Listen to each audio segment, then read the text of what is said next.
몇 년 전에 목사님들하고 불암산에 갔다가 사진을 몇 장 찍었는데, 그때는 제 휴대폰 카메라 성능이 별로 안 좋아서 좀 흐리긴 합니다만 한번 보여주시겠어요? 바위 틈 속에서 나무가 자라는데 누군가 바위 틈에 일부러 저렇게 나무를 심지는 않았겠죠. 어쩌다가 씨앗이 그 바위 틈바구니에 떨어졌는데 그 씨앗의 생명력이 저 바위 속에서도 기어코 싹을 틔우고 나무로 자라난 거죠. 그 다음 사진 보여주시겠어요? 어떻게 저 바위 틈 속에서 저렇게 나무가 자랄 수 있을까? 저렇게 큰 나무가 되었을까? 한편으로는요, 바위 위에 떨어진 씨앗이 뿌리를 내리려고 마치 바위를 쪼갠 것처럼 보일 정도로 그렇게 나무가, 저희 소나무가 바위 틈 속에서 저렇게 큰 나무가 되었습니다. 주님께서 천국이 어떤 곳인지 설명하실 때 자연을 많이 비유를 들어서 이야기를 하셨어요. 그것은 하나님이 창조하신 자연 세계 속에 하나님의 성품과 또 하나님 나라의 그 모습이 배어 있기 때문이란 말이죠. 하나만 보면 마태복음 13장 31절 보세요. 또 비유를 들어 이르시되 천국은 마치 사람이 자기 밭에 갖다 심은 겨자씨 한 알 같으니 이는 모든 씨보다 작은 것이로되 자란 후에는 풀보다 커서 나무가 되매 공중의 새들이 와서 그 가지에 깃들이느니라. 아멘. 작은 씨앗만 봐서는 어떻게 저렇게 큰 나무가 될 수 있을까 상상할 수 없는데, 상상할 수 없는 부흥이 일어나는 곳, 그곳이 바로 하나님의 나라다 하고 주님이 말씀하신 거예요. 단단한 바위 같은 장애물이 있어도, 어떤 억압과 박해와 시련이 있어도 마침내 부흥을 이루는 곳, 그곳이 바로 하나님의 나라입니다. 그 하나님의 나라가, 부흥의 속성을 가진 그 하나님의 나라가 어디에 있어요? 막을 수 없는 부흥의 힘을 가진 그 하나님의 나라가 하늘에만 있는 게 아니에요. 예수님은 그 하나님의 나라가 우리 안에 있다고 그렇게 말씀을 하십니다. 누가복음 17장 20절 보세요. 바리새인들이 하나님의 나라가 어느 때에 임하나이까 묻거늘 예수께서 대답하여 이르시되 하나님의 나라는 볼 수 있게 임하는 것이 아니요 또 여기 있다 저기 있다고도 못하리니 하나님의 나라는 너희 안에 있느니라.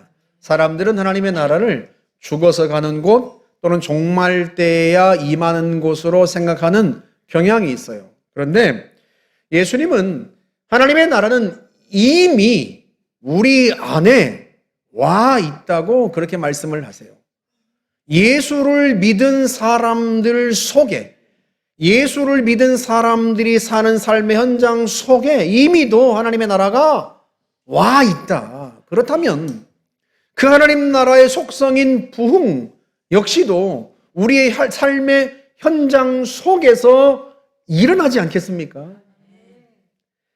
전교 꼴찌였던 아이의 심령 속에 하나님 나라의 부흥이 임하자 세계적인 암 전문의인 원종수 박사가 되고, 척추 부상으로 전신마비가 된 이승복 씨에게 하나님의 나라의 부흥이 임하니까 휠체어를 탄 존스 홉킨스 병원의 최고 의사가 되고, 가난한 시골 꼬마 아이의 마음 속에 하나님의 나라의 부흥이 임하니까 전 세계에 100개의 교회를 세우는 큰 사업가 최이숭이 되는 거죠.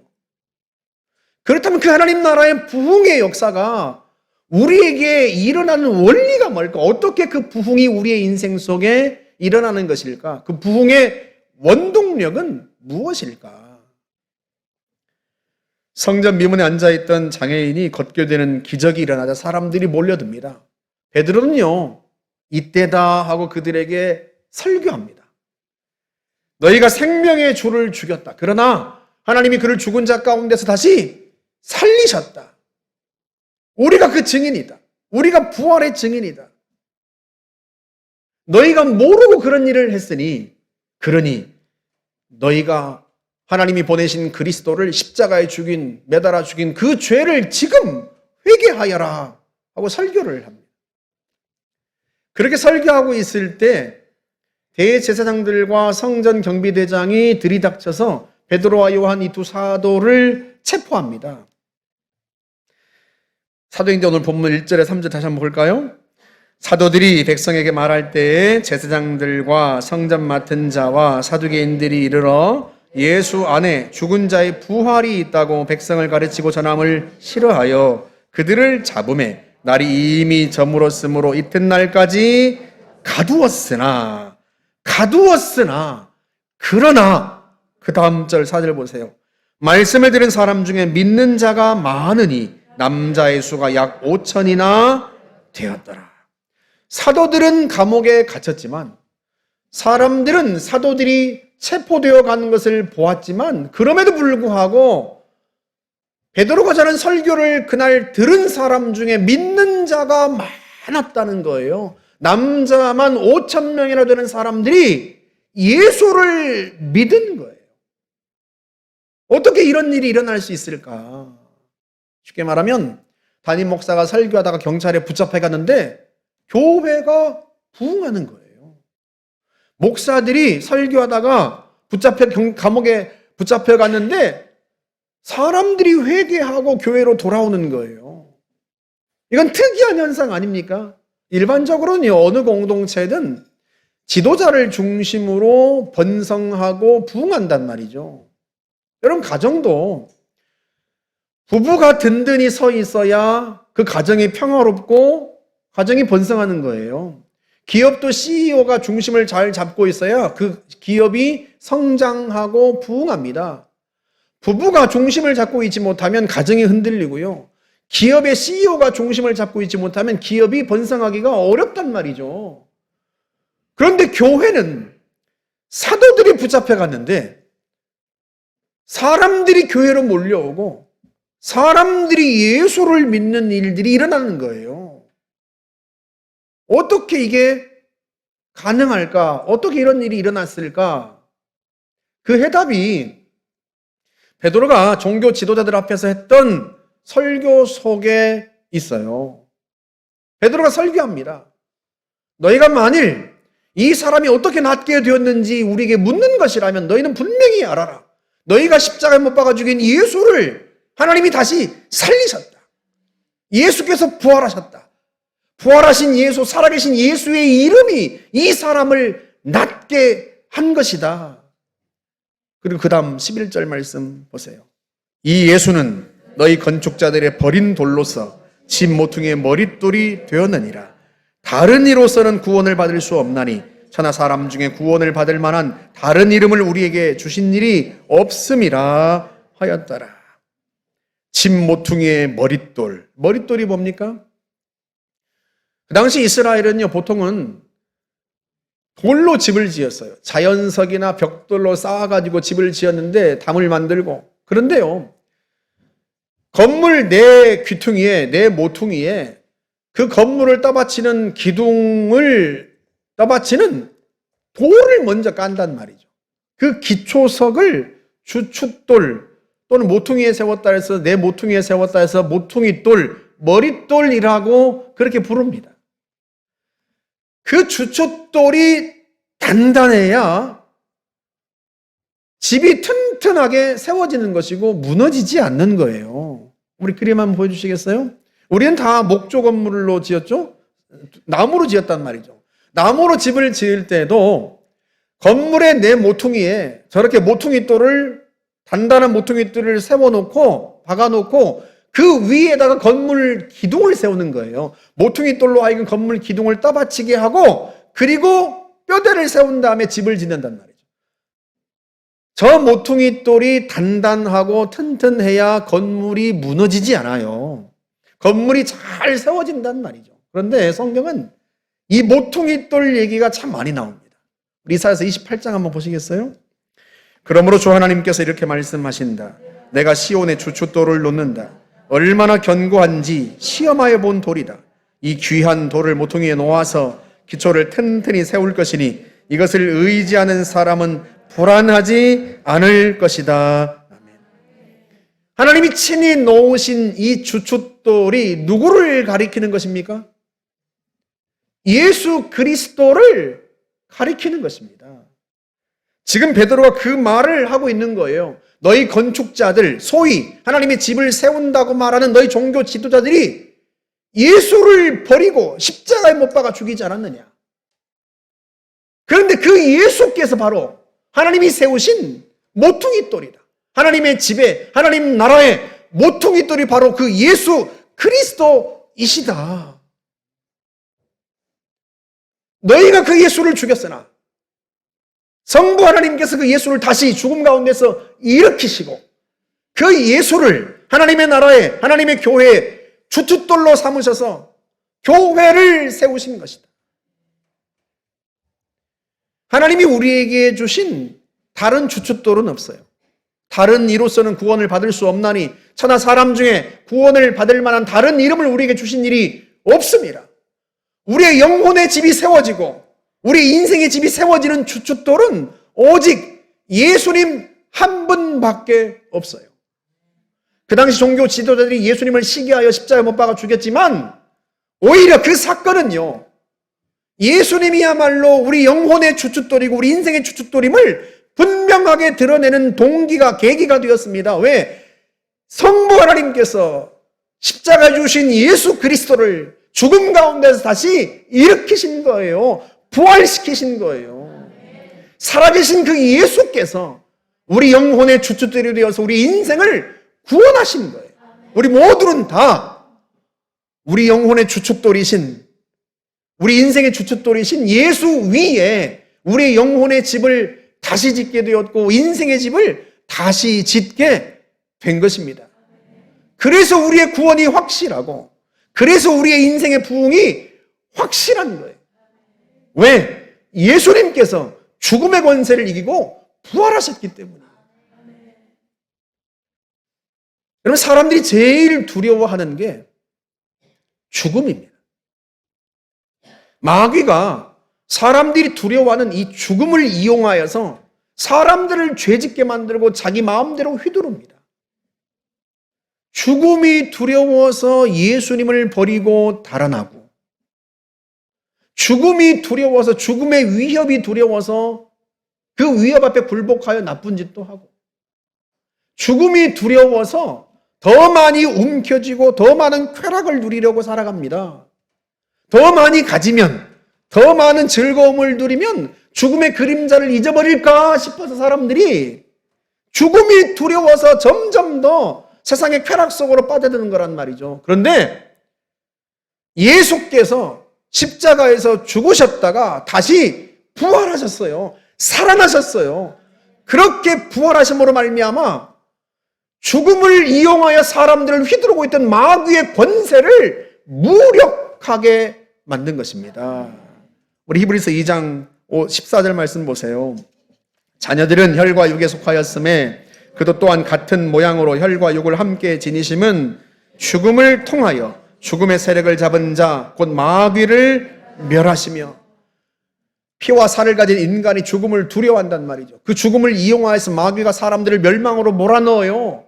그래서 예수님께서 우리와 똑같은 살과 피를 가진 인간의 몸으로 이 땅에 오셔서 우리처럼 죽음을 당하신 거예요. 그걸 통해서 죽음의 권세 잡은 자 마귀를 멸하시려 하셨다는 거예요. 마귀를 그렇게 멸하심으로 주님께서 이루시고자 했던 게 무엇입니까? 그 다음 절 보세요. 또 죽기를 무서워함으로 한평생 매여 종로로 타는 모든 자들을 놓아주려 하심이니, 죽음이 두려워서 한평생 마귀의 권세에 휘둘리는 사람들을 죽음의 권세에서, 마귀의 권세에서 해방시키기 위해서 주님이 친히 십자가 위에서 죽으셨다는 거예요. 그리고 그것으로 끝이 아니라, 그 죽음으로 멸망이 아니라 다시 부활하심으로써, 다시 살아나심으로써 죽음의 권세 잡은 자 마귀를 무력하게 만들고 마귀의 권세를 깨뜨리신 거예요. 그리고 예수를 믿는 모든 사람들 속에 죽음의 권세를 이기는 부활 생명을 주심으로써 누구도 더 이상 죽음을 두려워하지 않고, 귀신의 세력을, 마귀의 세력을, 죽음의 세력을 두려워하지 않고 부활 생명이 예수 안에 있음으로 말미암아 자기 인생 속에 하나님 나라의 부흥이 임하는 걸 경험하게 하신 것입니다. 할렐루야, 할렐루야. 주님께서 마귀의 종로로 타던 우리들을 주님이 친히 죽으시고 부활하심으로써 우리를 해방시키신 거예요. 여러분, 인류가 4대 성인이라고 불리는 이들 중에 누가 죽음을 이기고 부활한 이가 예수님 외에 누가 있습니까? 소크라테스, 악법도 법이다라는 유명한 말을 남기고 독약을 마시고 감옥에서 죽었습니다. 석가모니, BC 483년에 사망해서 그 유해가 화장되고 그 유골이 인도, 중부 8개의 부족에게 나누어진 채 사리탑에 분장되었습니다. 공자, 역시 비슷한 시기 BC 479년에 73세의 나이에 사망하여 중국 산둥성 공림에 그 무덤이 있습니다. 비록 그들이 보통 사람보다 더 높은 차원의 지혜를 깨달아서 설파했지만 그들 중 누구도 죽음을 이기고 부활한 이는 없습니다. 오직 예수님 한 분만이 죽음의 권세를 이기고 부활하셨습니다. 주님의 부활로 말미암아 죽음의 권세에 복종하고 있던 모든 사람들을 그 마귀와 죽음의 세력에서 해방시키신 거예요. 예수를 믿는 자 속에 주님의 그 부활 생명을 주셔서 누구도 더 이상 죽음의 세력을 두려워하지 않고 예수 안에 있는 그 부활의 생명의 능력을 꽃피우며 살아갈 수 있도록 하나님이 역사하여 주신 것입니다. 할렐루야, 할렐루야. 나는 부활이요 생명이니 누구든지 나를 믿는 자는 죽어도 살겠고 살아서 나를 믿는 자는 영원히 죽지 아니하리라. 베드로가 지금 그 이야기를 하고 있는, 오늘 본문 20절을 다시 한번 보세요. 우리는 보고 들은 것을 말하지 아니할 수 없다 하니. 베드로가 무엇을 보고 무엇을 들었습니까? 부활하신 예수님을 보았습니다. 부활하신 예수님을 만났고 부활하신 예수님의 음성을 들었습니다. 부활하신 예수님의 말씀을 들었습니다. 예수님 부활하신 후 40일 동안 제자들과 만나서 함께 식사하시고 그들에게 하나님 나라의 일을 가르치셨습니다. 부활하신 예수님과 갈릴리 바닷가를 거니셨고요. 우리는 부활의 증인이다. 우리 3장으로 다시 돌아가 볼까요? 15절 말씀. 너희가 생명의 주를 죽였도다. 그러나 하나님이 죽은 자 가운데서 그를 살리셨으니 우리가 이 일의 증인이다. 성부 하나님께서 죽은 자 가운데서 예수 그리스도를 다시 살리셨다. 우리가 증인이다. 우리가 부활하신 예수를 만났다. 예수의 그 부활의 생명이 우리 안에 있다. 이들은 더 이상 죽음이 두려워서 겟세마네 동산에서 예수님을 버리고 달아났던 예전의 그들이 아니에요. 이들은 더 이상 죽음을 두려워하지 않습니다. 왜? 예수의 부활 생명이 자신 속에 있는 걸 알았기 때문이에요. 그래서 심지어 예수를 잡아 죽였던 종교 지도자들 앞에 끌려왔지만 그들 앞에 당당히 외치는 거예요. 다른 이로서는 구원받을 수 없다. 하나님이 우리에게 주신 다른 영혼의 주축돌이 없다. 오직 예수를 통해서만 구원받고 오직 예수를 통해서만 인생이 새로워진다. 오직 예수 그리스도를 통해서만 마귀와 죽음의 세력을 이기고 오직 예수를 통해서만 인생의 부흥이 온다. 그들은 더 이상 죽음을 두려워하지 않아요. 왜? 그들 속에 예수의 부활 생명이 있기 때문이에요. 그들의 영혼과 인생은 죽음을 이기신 부활의 주님, 살아계신 예수 그리스도 위에 그들의 영혼, 그들의 인생이 다시 세워지는 거예요. 다시. 만약 베드로와 요한의 그 마음이 어떤 인간의 상담이나 인간의 지혜로 세워진 거라면 종교 지도자들의 그 죽음의 위협 앞에 다시 무너졌을 거예요. 만약에 초대교회가 어떤 인간의 지도력이나 인간의 조직이나 지혜 위에 세워졌다면 그 죽음의 위협과 박해 앞에서 무너졌을 거예요. 그런데 초대교회와 성도들은 인간의 지혜와 능력 위에 세워진 게 아니에요. 부활하신 예수 그리스도 위에 세워진 거예요. 그들의 영혼이 부활하신 예수를 통하여 구원받은 거예요. 영혼의 집이 다시 세워진 거예요. 영혼의 집만 다시 세워졌습니까? 그들의 인생의 집도 다시 세워졌습니다. 그리고 예수 안에 있는 부활 생명, 죽음의 세력도 이기는 그 부활 생명이 그들 속에 들어오자 그들의 인생이 부흥하기 시작하는 거예요. 하나님 나라의 속성, 예수 안에 있는 하나님 나라의 속성, 그 부흥이 그들의 심령 속에, 그들의 인생 속에 힘을 발휘하기 시작하고 그들의 인생이 예수의 그 부활 생명으로 말미암아 꽃피기 시작하는 것입니다. 부흥의 원천이 바로 부활하신 예수 그리스도인 거예요. 그래서 그 어떤 세력도, 어떤 마귀의 세력도, 어떤 인간의 세력도, 어떤 장애물도 예수의 주춧돌 위에 세워진 영혼을 쓰러뜨리지 못합니다. 예수라는 주춧돌 위에 세워진 어떤 사람을 어떤 세력도 무너뜨리지 못해요. 예수란 부활 생명 그 주춧돌 위에 세워진 인생은요, 하나님 나라의 부흥이 그 속에 임하여 그 인생은 부흥하는 거예요. 예수로 말미암은 그 인생의 부흥을 막을 수 있는 세력은 세상에 없습니다. 할렐루야, 할렐루야. 제가요, 지금 2000년 전 이야기를 하고 있는 게 아니에요. 지금 우리 안에 계신 부활하신 주님 이야기를 하고 있는 거예요. 우리 안에 계신 살아계신 주님의 영, 성령에 관한 이야기를 하고 있는 거예요. 우리 안에 계신 예수의 영이 우리의 인생 속에 일으키고 있는, 지금 일으키고 있는 일들에 관하여 이야기하고 있는 것입니다. 우리 안에 예수의 부활 생명이 있어요. 부활하신 예수님이 우리 안에 계세요. 부활하신 예수님이 품고 있는 하나님 나라의 속성이, 그 하나님 나라의 부흥이 우리 안에 있는 거예요. 그 부흥의 씨앗이 마침내 싹을 틔우고 바위도 뚫고 장애물도 뚫고 어떤 세력도 다 무너뜨리고 큰 나무가 되고 큰 숲이 되어서 우리의 인생을 놀랍게 하는 거예요. 지금 우리의 인생 속에 일어나고 있는 하나님 나라의 부흥에 관하여 제가 지금 여러분들에게 말씀드리고 있는 것입니다. 에베소서 2장 20절 보세요. 여러분은 사도들과 예언자들이 놓은 기초 위에 세워진 건물이며 그리스도 예수가 그 모퉁이 돌이 되십니다. 누가 우리의 모퉁이 돌이 되셨어요?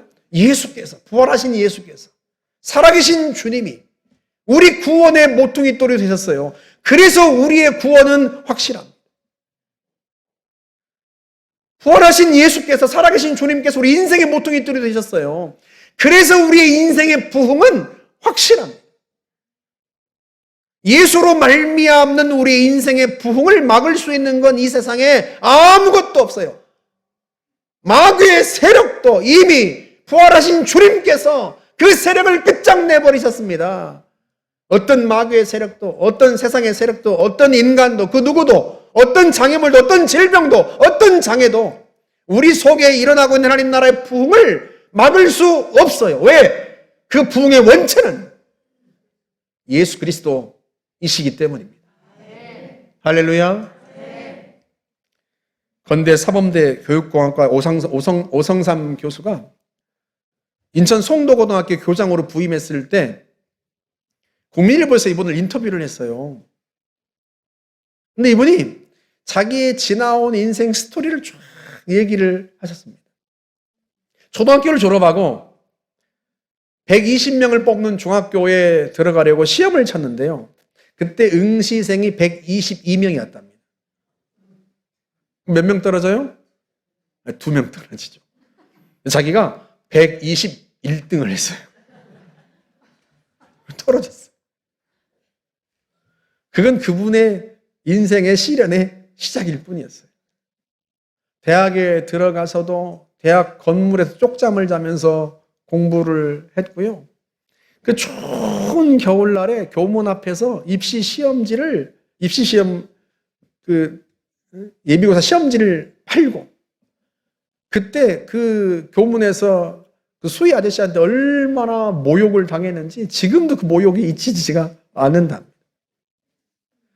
병 때문에 아르토시 임관을 하지도 못했고요. 이분이 하는 말이, 내 인생의 장마는 참으로 오랫동안 지속되었다. 그렇게 험난한 인생길을 살아왔는데도 이분이요, 단 한 번도 희망과 용기를 잃지 않았다는 거예요.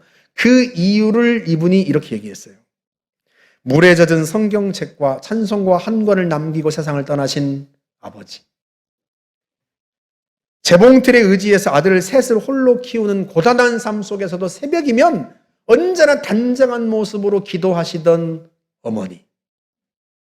그분들이 가난과 함께 내게 주신 것은 사랑과 하나님께 대한 믿음이었습니다. 그것은 어떤 어려움 속에서도 용기와 희망을 잃지 않게 하는 힘이 되었습니다. 이분이 부모님께요, 신앙을 유산으로 물려받은 거예요. 비록 집안이 가난했고 너무 힘들었지만 늘 하나님의 말씀을 묵상하던 아버지와 늘 기도하던 어머니로부터 영혼의 주춧돌과 인생의 주춧돌이신 예수 그리스도를 물려받은 거예요. 그 예수 위에 자기 영혼의 집을 짓고 그 예수 위에 자기 인생의 집을 지었다는 거예요. 그래서 단 한순간도 용기와 희망을 잃지 않았다는 거예요. 오랫동안 인생의 비바람이 계속되고 인생의 장마가 오래 지속되었지만 자기는 확신했다는 거예요. 왜? 살아계신 주님, 부활하신 주님이 자기 인생의 주춧돌이시니까, 자기 영혼의 구원자요, 자기 인생의 주권자이시기 때문에 그분과 함께하는 인생 속에서 자기는 반드시 승리할 걸 확신했다는 거예요. 다른 이로서는 구원을 받을 수 없나니 예수 외에 여러분이 딛고설 다른 주춧돌은 없습니다. 여러분의 영혼을 구원할 다른 구원자가 없어요. 여러분의 인생의 부흥을 가져올 다른 구원자가 없습니다. 하나님 우리에게 주신 주춧돌은 오직 예수 그리스도 한 분뿐입니다. 사람들이 돈을, 지위와 명예를 자신의 인생의 주춧돌로 삼고 살아가려고 합니다. 그 돈이 자신의 인생을 떠받쳐 줄 거라고 생각하고 자신의 인맥이, 자기의 지식이, 학벌이 자기의 인생을 떠받쳐 줄 거라고 생각합니다. 그러나 천만에요.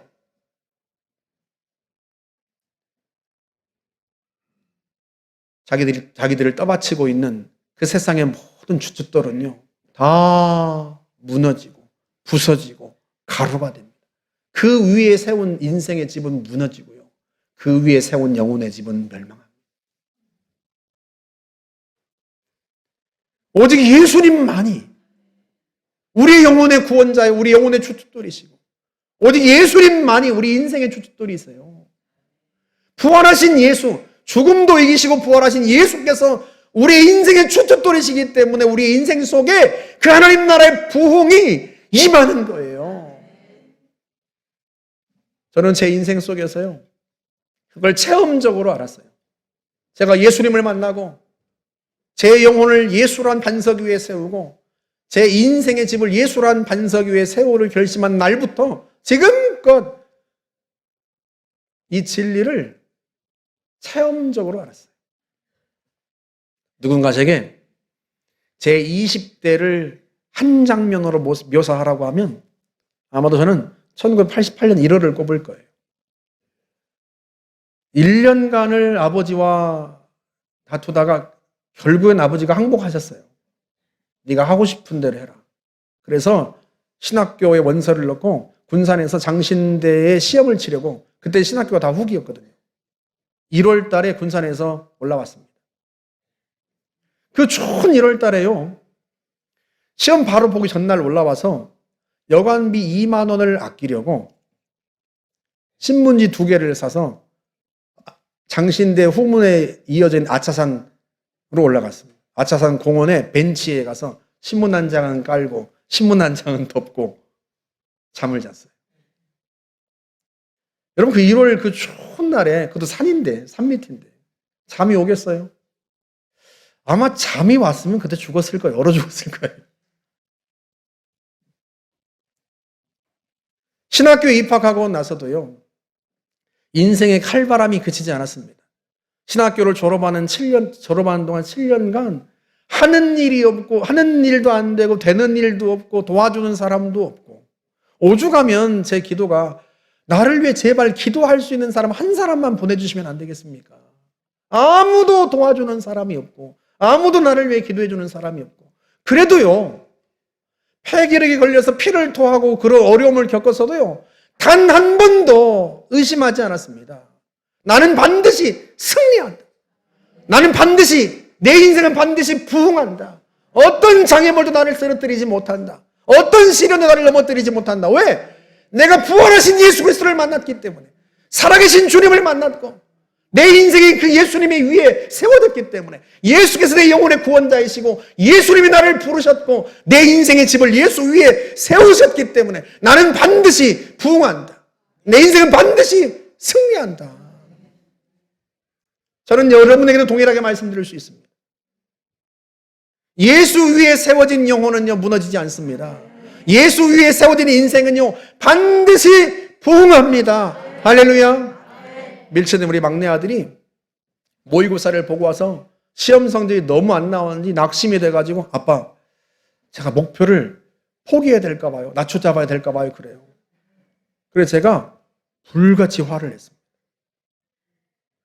우리가 아이가요, 고등학교 입학하자마자 3월 1일에 크론병 진단을 받았어요.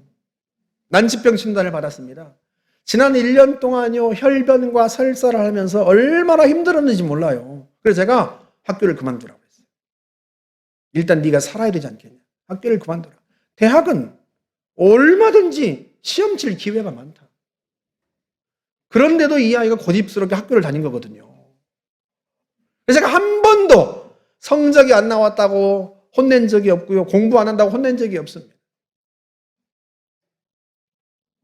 다른 건강한 아이들 같으면 혼도 냈겠죠.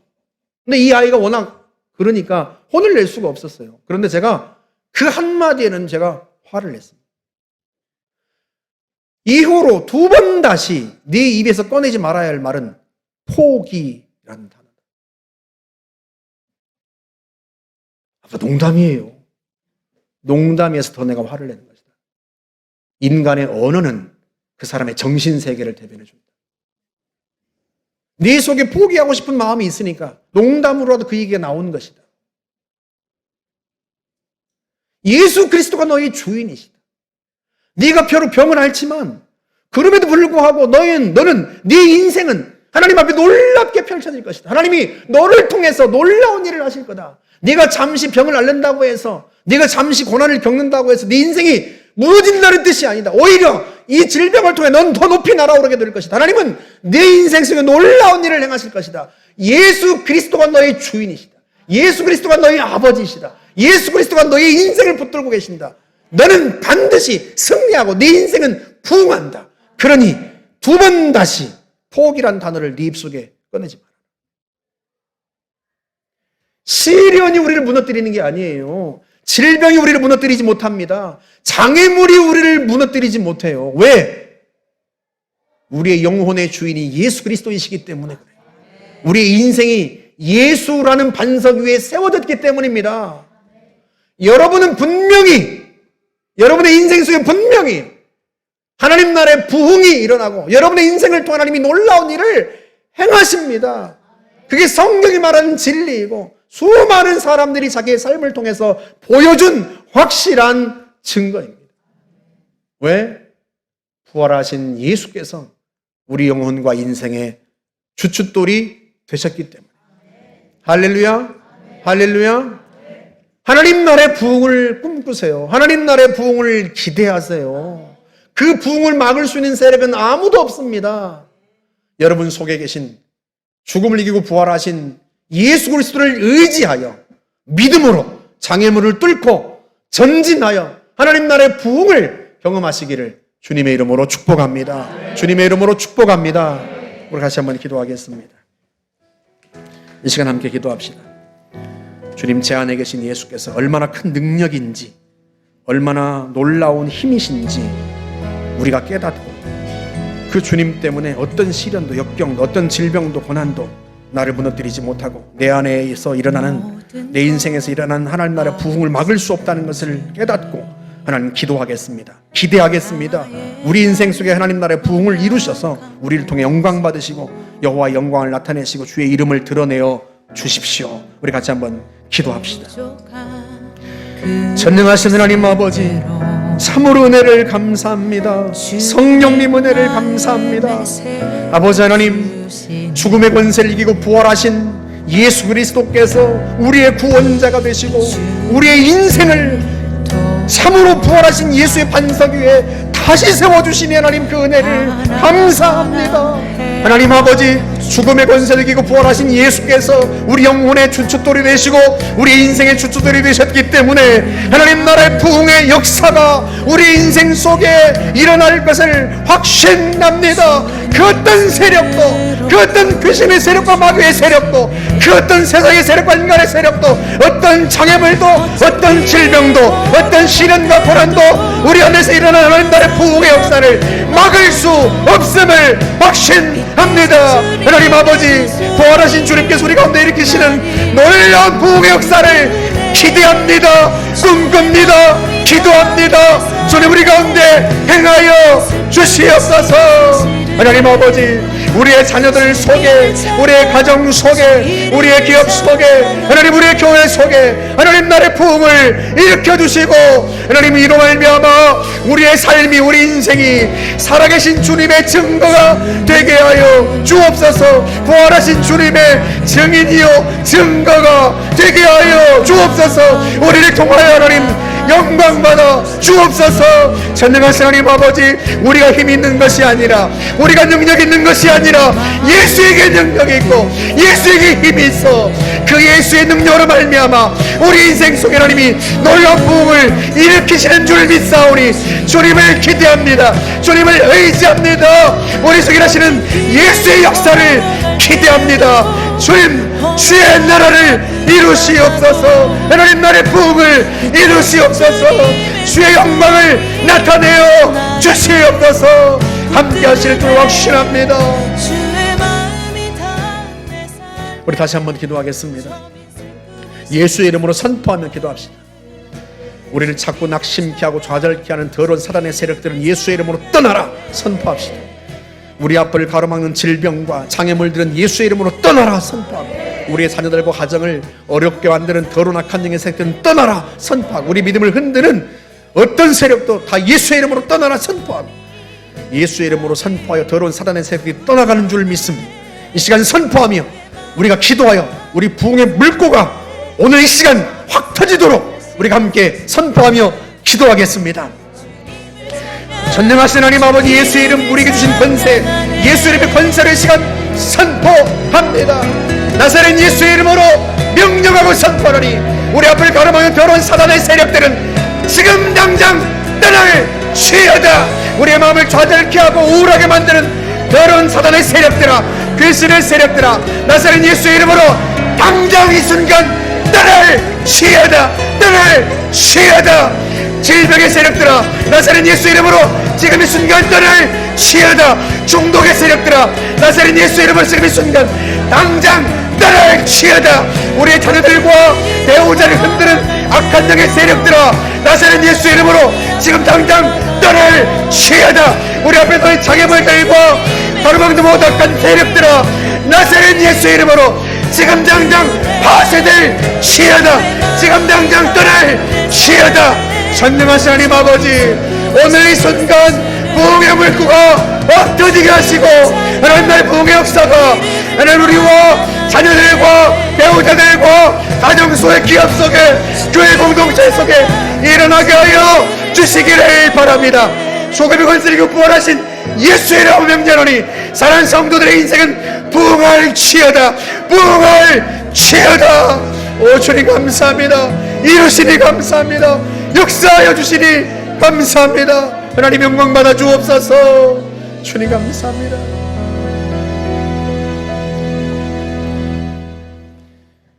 죽음의 권세를 이기고 부활하신 예수의 영이 우리 안에 있어. 그 부활의 영 성령이 우리 안에 있어. 우리 속에 하나님 나라의 부흥을 일으키시니 참으로 감사합니다.